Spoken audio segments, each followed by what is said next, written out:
안녕하십니까, 장사왕 자대입니다. 지난 영상까지는 유튜브를 활용해서 마케팅하는 방법에 대해서 촬영을 했는데요. 생각처럼 그렇게 순조롭게 촬영이 되고 내용이 100% 만족스럽지는 않게 나왔습니다. 아이랑 같이 촬영한 것도 처음이었고 정확한 기획을 하고 진행했던 내용이 아니라 이런 아이디어가 떠올랐고 실행을 하는 모습을 보여드리기 위해서 촬영했던 게 주였기 때문에 약간의 착오도 있었습니다.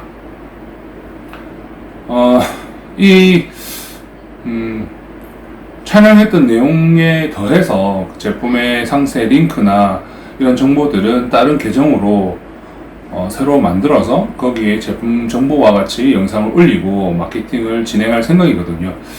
그 내용에 대해서 피드백이 좀 더 오고 이제 어떤 결과가 나오는지에 대해서는 다음 영상이나 앞으로 간단하게 한번 어떻게 되었는지에 대해서 한번 설명 더 따로 드리도록 하겠습니다. 오늘 주제는 최근에 구독자분들 중에서 이런저런 질문하신 분들이 계신데 메일을 통해서 그 중에 좀 제가 좀 대답하다 보니까 알고 있는 선에서 이런저런 의견들을 제가 보내드린 내용이 있습니다. 그 주제가 뭐였냐면 이분이 여러 교육도 들으시고 책도 보시고 고민을 여러 군데 하셨는데 어떤 것부터 시작해야 될지 아직 감을 정확하게 못 잡고 계시더라고요. 그래서 이야기하는 키워드의 중요성도 자기도 충분히 알겠고 제품 선정을 어떻게 될지도 그게 얼마나 중요한지도 충분히 교육을 통해서 알겠는데 그래서 어떻게 시작해야 될지에 대한 감이 없다. 그래서 제가 했던 것처럼 이제 식품류의 위탁부터 시작해서 진행해야 될지 사입을 해야 될지 그리고 해외 구매 대행을 시작해야 될지에 대한 고민이 있으셔서 저한테 질문을 하셨거든요. 그거에 대한 대답을 했던 내용들을 오늘 소개를 시켜드리려고 합니다. 이 내용들이 좀 공통된 많은 분들에게 시작하려는 분들, 막 시작하셨던 분들, 그리고 아직 진출 안 해봤던 그런 분야에 대해 궁금증이 있으신 분들에게는 도움이 될 거라고 생각합니다. 그래서 이분 같은 경우는 사실 용기를 내셔서 이렇게 질문한다는 것 자체가 반 정도는 성공했다고 저는 생각합니다.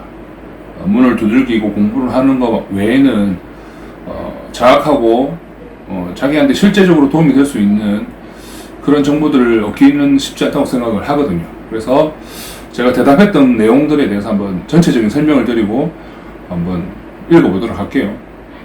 이분이 질문하셨던 거는 이제 위탁을 진행해야 될지 사입을 진행해야 될지 그리고 구매 대행을 해야 될지 그리고 이 진행을 하기 위해서 키워드가 중요하다고 하는데 어떻게 진행해야 될지 마케팅을 어떻게 될지 이렇게 흔히들 하는 실수라고 해야 되나? 어떻게 제가 여러 명하고 이야기를 했을 때 많은 분들이 이런 질문들을 하세요. 이렇게 당장 앞에 있는 것보다 큰 그림을 봤을 때 어떤 게 최고일까? 그리고 흔히들 거 있잖아요. 세금 처리를 어떻게 해야 됩니까? 그리고 이런 문제들 당장 앞에 거 말고 다음 단계들을 계속 고민을 하다 보니까 시작을 못 하는 거예요. 이렇게. 그래서 어떻게 대답을 해드려야 될까 고민을 하다가 차라리 제가 구분 지을 수 있는 사입과 위탁 안에 구매 대행 이런 부류들을 구분을 지어서 어떤 특장점이 있는지를 설명을 한번 드려보자 그렇게 생각하고 글을 적었습니다. 1번 사입을 먼저 말씀을 드리면 아시다시피 사입은 제품 선정이 중요한데 요즘에 유행하는 제품들을 찾는다든지 트렌드를 따라가는 그런 요즘에 선도하는 제품들을 처음 시작하는 분이 사입을 해서 진행을 한다? 어떻게 생각하십니까? 저는 성공 확률을 0.1% 미만으로 보고 있습니다. 이유인즉 그렇게 큰 트렌드 쪽의 제품들은 트렌드 유행을 따라가는 제품들은 이미 큰 손들이 그들이 가진 큰 돈으로 크게 휘둘기 때문에 이런 날파리 같은 존재라고 해야 되나 이런 아주 신입들 이런 아주 작은 갓 진입한 셀러들이 넘볼 수 있는 곳이 아니라고 저는 생각합니다. 그렇다고 포기할 수는 없으니까 이거를 공략할 수 있는 방법을 고민해봤는데요. 흔히들 많은 유튜버들이 이야기하고 특히 신사임당 이참에 유튜브에서 이야기했던 네이버 데이터 랩을 통해서 키워드도 분석하고 제품의 경쟁 강도도 분석해서 제품을 고르는 방법이 제일 흔하고 안정적인 방법입니다. 뭐 핑계를 대자면 저는 그렇게까지 못했어요. 그 뭐 회사 일도 바쁘고 디테일하게 쳐다보고 할 수 있는 성격도 못하고 그렇기 때문에 저는 그런 걸 하지 않고 진행을 했거든요. 아예 안 한 건 아니지만 저는 어떻게 제품을 골랐었냐라고 얘기를 해보면 첫 번째는 전환법에 걸리지 않는 제품. 전환법에 대해서는 한번 다들 찾아보시고요. 그러니까 우리가 구매 대행을 할 수 있는 제품들을 이야기하는 겁니다. 두 번째는 영업의 기초죠. 원가를 싸게 가져올 수 있는 방법을 찾는 것. 저 같은 경우에는 1688이라는 중국 사이트에서 사입을 하기 위해서 중국에서 통장도 만들고 했었는데 지금은 코로나 때문에 현실적으로 쉽지는 않죠. 그러면 뭐 그 차선책으로 그 다음에 싸게 가질 수 있는 방법들을 찾아보겠죠. 세 번째는 경쟁 강도인데 이게 뭐 데이터랩 이렇게 찾는 게 아니라 저는 일단 인기 있는 제품은 안 했습니다. 일단 인기 있는 제품을 그런 큰 손들보다 싸게 들고 온다는 건 쉽지 않고 만약에 어떻게 뭐 틈새 시장의 제품을 발견해서 내가 판다고 한들 일주일 안 간다고 봅니다. 금방 따라붙어요. 그럼 결국에는 치킨 게임이 되는 거고 마진 몇 푼 못 건지고 싸움을 하는 경우가 많이 생기거든요. 그래서 저는 인기 제품은 건들지 않았습니다. 그럼 어떤 제품을 노렸나? 일단은 그런 도매 사이트들 쪽에서 제가 아는 쪽의 제품을 건드렸어요. 그러니까 좀 어떻게 해야 되나? 저 같은 경우 운동용품들을 많이 했기 때문에 그쪽에 관련되어 있는 제품들을 제가 보는 눈이 있잖아요. 그래도 아예 뭐 없는 건 아니니까 그 중에서 제품 질은 괜찮은데 금액이 싼 제품들을 일단 몇 개를 추렸고요. 그 중에서 그거랑 유사한 제품이 네이버에서 판매를 하고 있는지를 검색을 했습니다.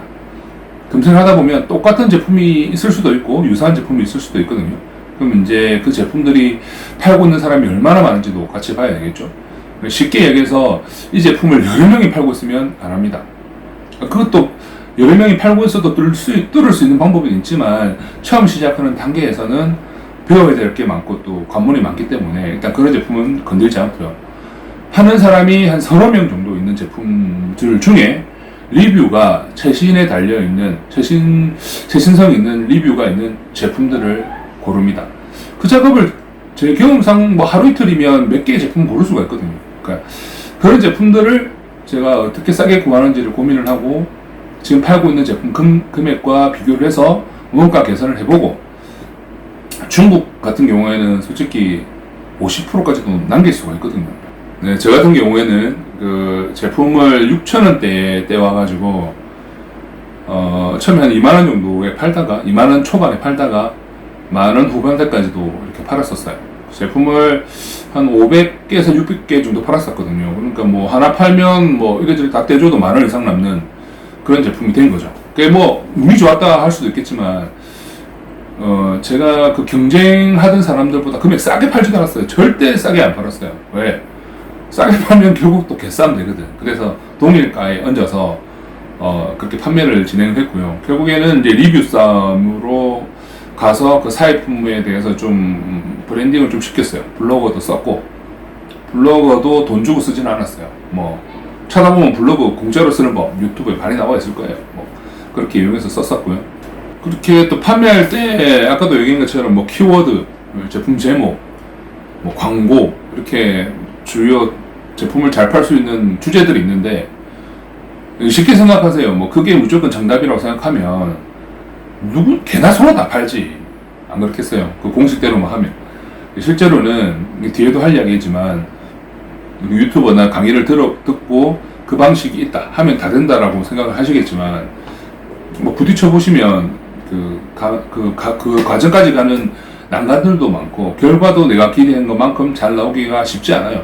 지금 제가 말씀드린 것처럼 어떤 용품을 팔아서 몇 푼 넘긴 거야. 뭐 3배, 4배로 제품을 팔았다고 이야기했잖아요.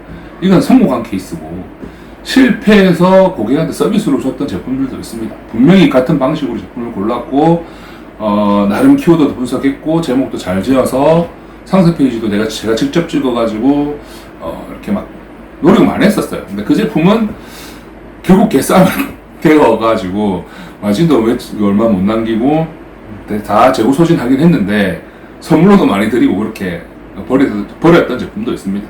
그러니까 사입이라는 것을 이렇게 접근하실 때 이런 위험 부담도 있고 성공할 수도 있지만 그게 쉽지 않다는 거에 대한 개념을 안 잡힌 상태에서 뭐 키워드만 잘 잡으면 되겠지, 뭐 광고만 잘하면 되겠지 이런 생각으로 접근하시면 피 많이 봅니다. 진짜 피 많이 봅니다. 다음에 또 기회 되면 제가 피 제대로 본 거 한번 이야기해 드릴 텐데 사입은 처음에 진행할 때 바로 뛰어들기는 쉽지가 않다고 저는 생각합니다. 경험치가 좀 필요해요.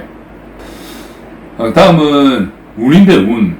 진짜 운입니다, 이거는. 앞에 위에 말씀드렸던 그런 뭐 경쟁도가 그렇게 높지 않은 제품, 싸게 가져올 수 있는 제품, 이런 것들을 다 고려한다고 하더라도 성공할 수 있는 가능성이 얼마나 있을까요? 그러니까 내가 아주 유명한 유튜버, 그러니까 인플루언서이든지 아니면 이미 경험치가 많은 마케이터 정도급 사람이라고 하지 않는 이상 어떤 사입 제품을 가져와서 판다는 거는 진짜 많이 부딪혀봐야 되거든요. 테스트 제품을 사와서 상세 페이지도 만들어보고 키워드 작업도 여러 개 해보고 이 사이트 저 사이트 올려보면서 특징들도 파악해보고 그런 부딪힘이 없이 한 방에 요즘 여기 유행하다는데 뭐 그 흔히 이야기하는 거 있잖아요. 요즘에 텐트 캠핑 많이 간다는데 중국에서 뭐 텐트 싸게 좋은 제품 구해와서 한번 팔아볼까? 뭐 골프채? 뭐 이런 식으로 골프 가방? 그 주위에 그렇게 해서 돈 잠시 많이 번 사람들 많습니다. 근데 아까도 얘기했지만 잠시 벌다가 그게 혹해서 사입 제품도 좀 쌓아갖고 진행하다가 경쟁하는 사람들 붙어서 개싸움 돼서 결국에는 똥값에 일만 열심히 하는 그런 경우도 나오고 뭐 그것도 경험치라고 할 수 있겠지만 그렇게 대박을 바로 노리기에는 쉽지가 않다. 결국에는 운이 따라줘야 된다. 운이 따라줘서 초반에 이게 성공한다고 하더라도 돈도 벌겠지만 그 경험치 없이 그런 많은 물량을 쳐내면 머리 빠집니다. 진짜 머리 빠지고 수면 잠 제대로 못 자요. 스트레스 엄청 받고 이게 뭐 좋은 건지 나쁜 건지 뭐 돈 버니까 좋은 거긴 한데 몸 다 별입니다. 그러니까 이 단계를 밟아간다고 생각하시고 조바심을 안 내는 게 좋다고 저는 생각합니다. 말이 길어져가지고 1부, 2부로 나눠야 되겠네요, 이거. 1부는 사입에 대한 얘기를 하고 2부는 위탁과 구매 대행에 대한 얘기를 한번 해볼게요. 오늘 여기까지 하겠습니다.